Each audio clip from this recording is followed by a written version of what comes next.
I want to know what is that one hope a person can cling on to even when he is fully shattered from within. Marijuana, alcohol, bad habits, it's pushed onto us from pop culture. What do? We still lack that feeling of belonging to somebody. How should we deal with that discontent and loneliness? We come across crossroads where we are compelled to choose between two options. When I'm at such a stage, what should I be doing?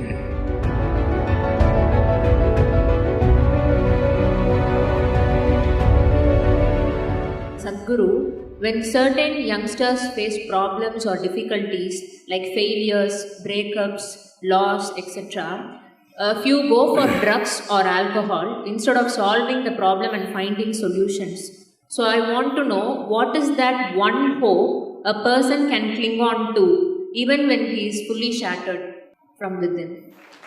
Oh, so many broken hearts here who are clapping their hands.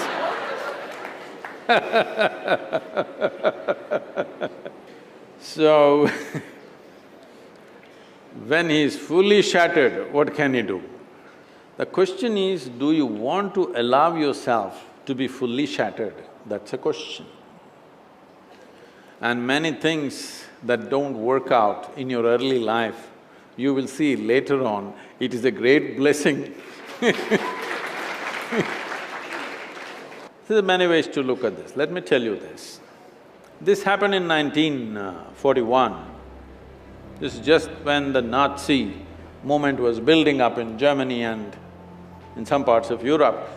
So one day in Austria, a bunch of German soldiers came, broke into the homes, the Jewish family, a rich family, they broke the home and took away the adults, everything was robbed. And these two children, a 12-year-old girl and an 8-year-old boy were taken away. They were taken to a railway station. Everybody got in and the little boy and the girl also got in, but the little boy forgot to wear his shoes. He left his shoes outside and they pushed him into the wagon. So without shoes he came. His sister, a 12-year-old girl, saw her kid brother coming without shoes and she got mad with him. She held him by the ear, boxed his ears, scolded him nicely, slapped him. Say, "You idiot, already we are in enough trouble, now you come without shoes." Because in Germany in winter, no shoes means you may lose your feet. So she's angry about that. In the next station, the boys and girls were separated. After 4 years, after the war was over, she came out of the concentration camp to find 17 members of her family, including her little brother, all had vanished. No records, no sign of them, they just evaporated. At that time, the only thing that bothered her was the last few things that she said to her little brother. She loves her brother, but the last few things that she said to him were such terrible things, it rang in her mind and troubled her. So she took a vow, if I speak to anybody in my life, I will speak in such a way, if this is my last word, I will not regret. This one thing transformed her life in such a way. She went on to United States, she died in 2006, she did some phenomenal work, built a hospital somewhere near Chicago, I think. She lived a fruitful life. I'm saying, even if you're put through the most horrible situations, either you can come out using that experience as a better human being, or you can use the experience to become a horrible mess. So whenever something hurts you, there are two options. You can either become wounded or you can become wise. This is the choice. The more things hurt you early on in your life, the wiser you should have become, isn't it? But unfortunately, most people become wounded. This is simply because they just need an excuse to turn their own intelligence against themselves, that's all. Especially if the world around you turns against you, is it not very, very important that your intelligence stands up for you? But being in this hyper-competitive environment, I sometimes question myself, should I be more competitive? Those who do not have any sense of their own competence will become competitive because their only pleasure is being one step ahead of somebody else. Because why I'm saying this to you is, being better than somebody, if it's a pleasure for you, you enjoy other people's failures. I call that sickness. This is not success. You, as a life, you want to be at your fullest. You have a right to be. Every life in creation, from a worm, insect, bird, animal, even a plant and tree, all striving to their best, isn't it? You also. But why are you concerned whether somebody is behind you? Why is that so pleasurable for you that somebody else is less than you?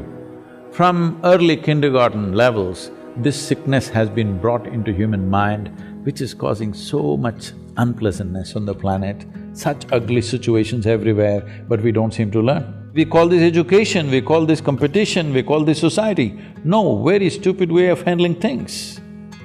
Because the important thing is, for what you have come with, will you blossom to the fullest human being or not? This is the only question.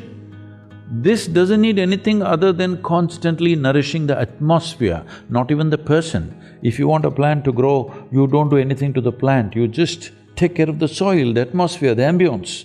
That's all that needs to be taken care of even for a human being, that you need to take care of the atmosphere so that everybody finds the fullest expression for their life.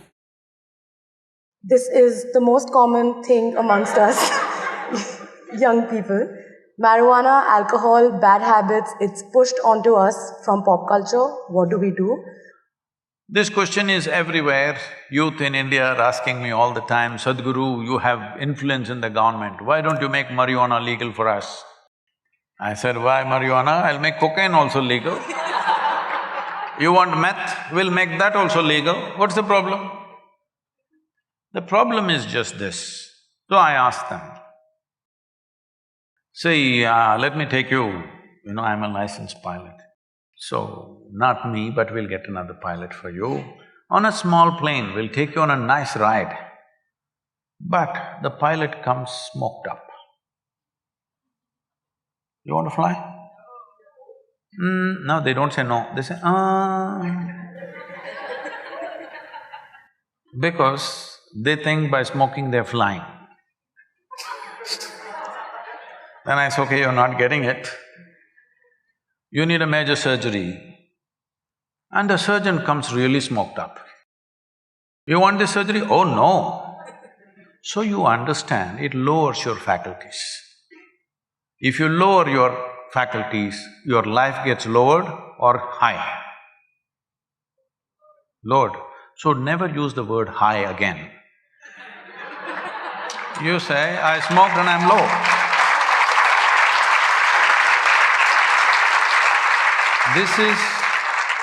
This is not a moral issue for me.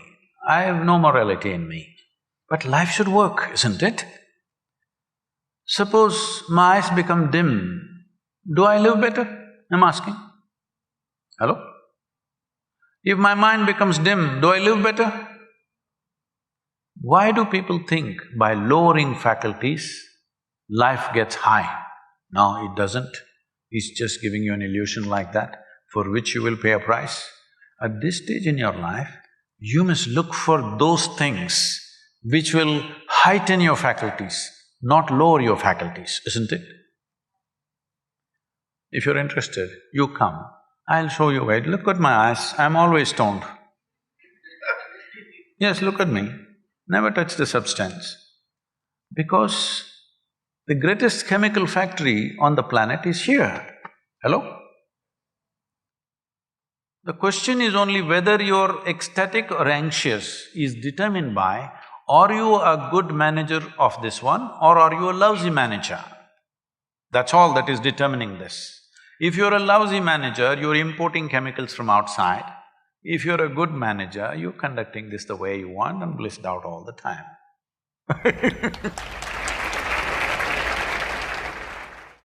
Despite being surrounded by so many people, we still lack that feeling of belonging to somebody, being accepted by somebody, being loved by somebody. How should we deal with that discontent and loneliness? What you call as joy is one kind of chemistry, misery is another kind of chemistry, stress is one kind of chemistry, anxiety another kind of chemistry, agony one kind of chemistry, ecstasy another kind of chemistry. At least ecstasy, you know it's another kind of chemistry, I hear. So, your experience of life has a chemical basis to it. Right now, let's say you're really blissed out like me. Do you care who is around, who is not around? If they're around, it's fantastic. They're gone, fantastic. Because your experience of life is no more determined by what you have and what you don't have, whether it's people or things or food or this or that. It is not determined by that. Once your way of being is not determined by anything outside of you, then there is no such thing as loneliness.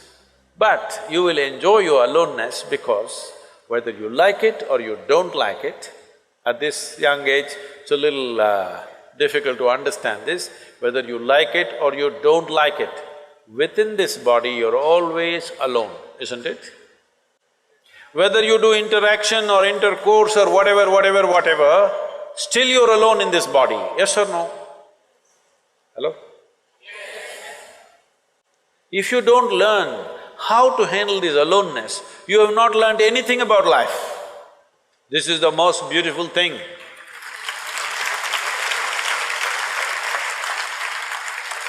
The most beautiful thing about life is, nobody can get here, it's just my space. Yes or no? Isn't this the most beautiful thing? Nobody can invade me.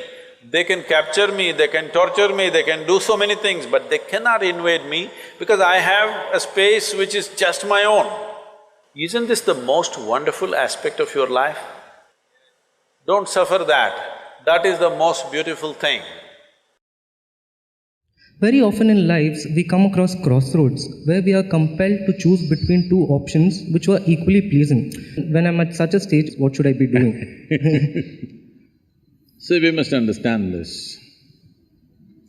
People are always thinking, when it comes to education, career, choice of partners, marriage, at various points, what is the best thing to do?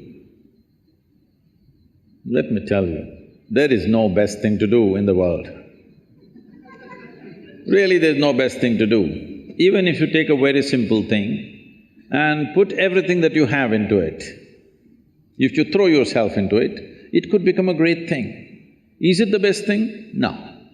There is no best thing, because how do you decide what is best? What I'm doing is best or what you're doing is best? There's no such thing. Is spiritual process the best thing or chemical engineering the best thing? It'll be foolish even to ask that question, isn't it? It is just that if you throw your life into something, it can become a great thing. So don't look for best things because you'll waste your life always wondering what's the best thing. People come to me, they've been married for 35 years, have 3-4 children. Sadhguru, I don't know if I made the right choice.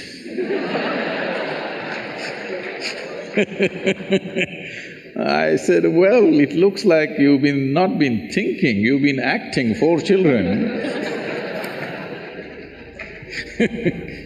So, till the end of your life, you can go on thinking, what is the best thing, what is the best thing? There is no best thing. Whatever we put our heart and soul into and do it, it's a great thing. It may be a simple thing in somebody else's eyes, but in our experience it's a great thing, and that's what we should do.